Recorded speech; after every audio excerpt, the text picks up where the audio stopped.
Third speaker, Katsovich. Guy is a very colorful persona in the Israeli startup community. He started as an officer in the IDF Signal Intelligence Unit. He was an economical journalist at Globes and co-founder of WIZE, an Israeli lecture platform which allows new forms of nightlife culture in Israel. Since 2014, Guy has been managing 8200 EISP. I have no idea how to say 8200 in English correctly. In any way, that sounds normal. A non-profit accelerator for early-stage entrepreneurs in Israel. EISP is widely considered to be the leading accelerator in Israel. According to Guy, his doppelganger is the Bamba baby. Guy Katsovich, ladies and gentlemen. Thank you. Katsovich.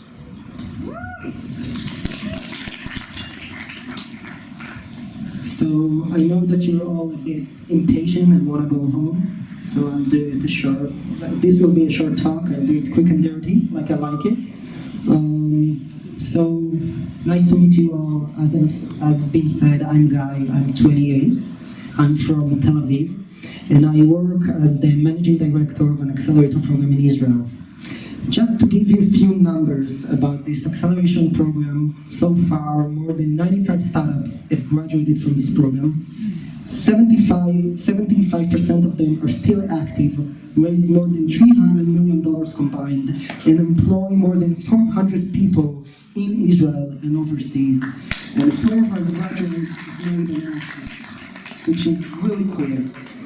So this is me, please notice this slide. And I came here to talk with you about my failures. And I decided not to focus about the tactical aspects of my failures, what did I do in order to fail and how did I do it, but rather on the deep essence of my failures. In other words, I want to talk with you about personal attributes and traits that I possess that caused me to fail through these years. And I took this event as an opportunity to really look at myself directly in the mirror and examine these attributes and talk with you about them. So let's start. So my first failure, I would say, is that I'm almost 29 years old. I'm still single. And I have no kids. I guess I'm the only lecturer in this event that is still single, actually. And that's supposed to be a joke, but I guess it's not funny, so I'll move on. So the second failure that I had is opening a failed startup. A few years ago, I created an app called Lendo, which aimed to help people to borrow and lend stuff from each other. We really hoped this way to help people to save money. And 2 months after launching the app, we had tremendous numbers. We had more than 3,000 users that signed up to the app with no budget for marketing whatsoever. And we also had 14% retention rate. And by retention rate, I mean users who came back to the app on a weekly basis and used it, did a significant action within it. Looking backwards, these numbers are really, really good. Also, like every other startup, we had difficulties. We had doubts about our idea and the market. We didn't really know how big our business is. We also had no marketing strategy whatsoever. And we had issues with our team. We were 3 co-founders. None of us had previous experience in building a startup. And none of us were fully committed to the venture, which is statistically a very bad thing for the success of a startup. Now, looking on these issues from a tactical point of view, one may think that this is what caused us to fail and close the company after 6 months and us, the co-founders, not standing each other anymore after working with each other.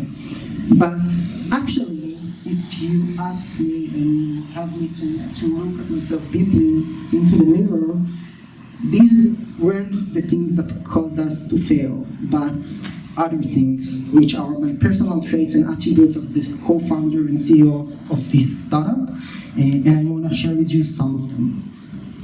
So first of all, I'm a very impatient person. I have no patience to other opinions and to long-term processes. I'm also a bit of arrogant, not a bit. I'm arrogant. I tend to think that I know better from anyone else, usually on things that I have no knowledge, no previous experience at, which is a very, very bad thing. And worst of all, I was in denial back then, a few years ago. I couldn't really look myself directly in the mirror and tell myself that I did wrong in some things, that I behaved badly, and on the way made my co-founders mistrust me and the way that I led the startup.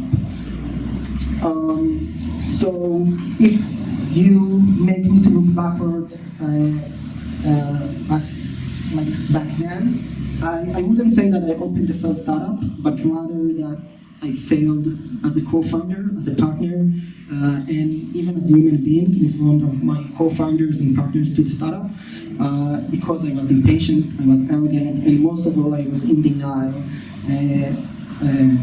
about these personal attributes that I possessed back then. But speaking about my about my failure in business is kind of easy and even I would say trivial. So I want to also talk with you about some personal failures that I made through the years. So the first one will be failing at handling my parents' divorce. Yeah, that's right. My parents got divorced a couple of years ago, and my dad left home. And in reaction to that, what did I do? Fought with my mom on a daily basis and blamed her for the separation of the family. Looking backwards, I can tell that I mainly blamed myself and was so self-centered about my emotions on the events back then. So I had no empathy whatsoever to what my family members felt about the events back then. Another thing, and I laughed about it before, is failing at holding into a romantic relationship. And these now are facts. In the last decade, I had 5 serious relationships which lasted for more than a year. You don't need to clap right now, don't do that. And looking backwards, all of these relationships were destroyed because me being an ass. Okay, that's a fact. Looking backwards, I can tell that all of this happened because I didn't love myself enough and had no empathy, no room for other people to get into my life. And of course, like some of us, I didn't really appreciate what I had back then. And looking backwards, I would be more thankful for what I had in general, and specifically in romantic relationships. So these are all the personal failures are actually an ongoing process, I would say, and I'm trying to get better at being a better human being and a better lecturer, I guess.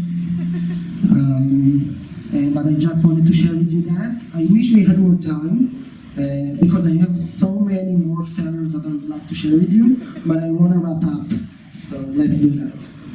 So, fact 1.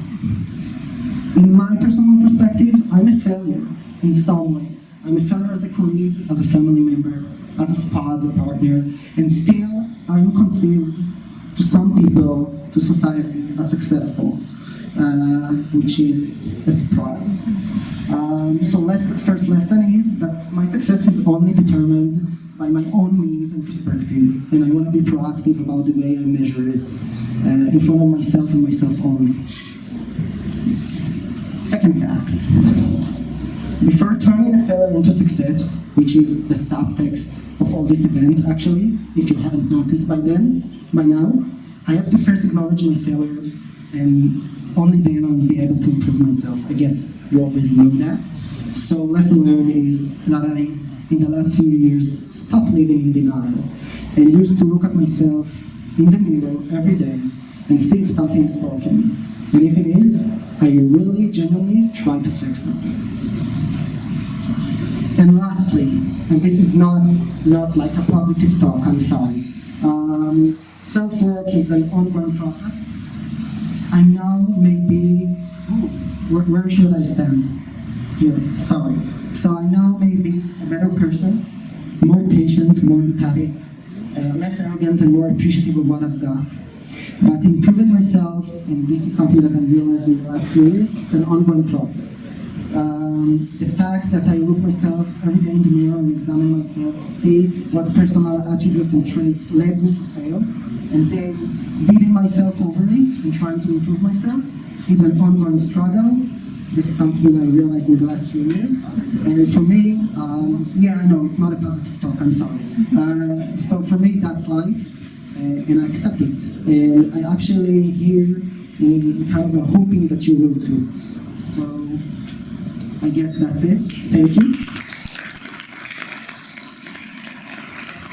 Thank you, Guy. Amazing talk. Very sincere. Guys, any questions for Guy? Yep. בתור מנהל של אקסלרטור, נחשפתי הרבה מאוד.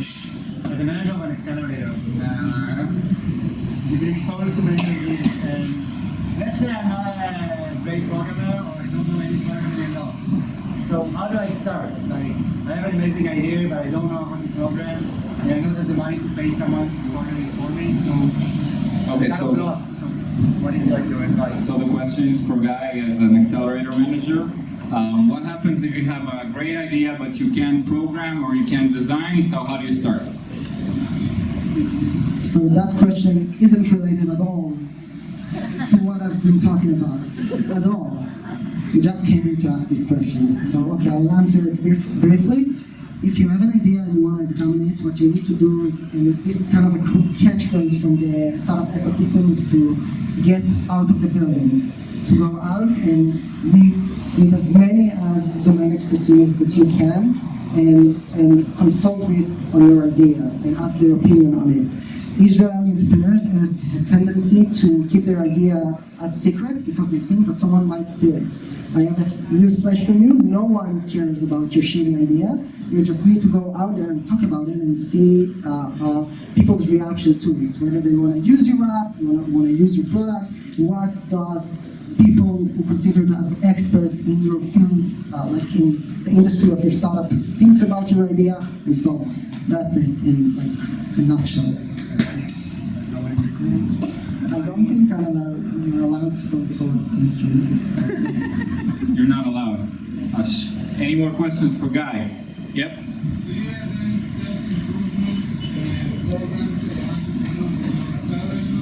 Okay, the question is whether Guy has self-improvement programs for entrepreneurs in his accelerator program.